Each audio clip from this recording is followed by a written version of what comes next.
Hello guys, nandito pa rin tayo sa Pantabangan ng Ecija.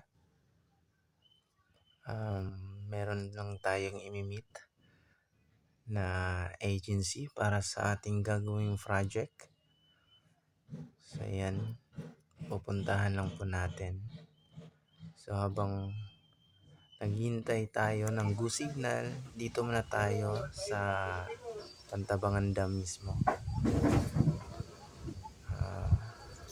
Wala pa namang gagawin, so mag-picture muna. Siyempre ang ganda ng view dito guys, promise. Sobrang lamig pa kahit ano na to guys alauna na ng hapon. So yan. So,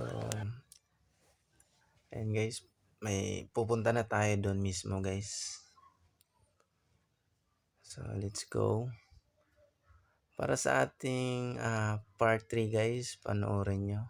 Pa-likes lang guys at pa-subscribe para update kayo sa part 3 ng video na to. So yan, ang ganda talaga ng view dito guys. At saka sobrang lamig. Kasi ang daming puno na preserve talaga nila guys. So congrats sa DNR at sa mga tao dito para sa pangangalaga ng environment natin. So ayan.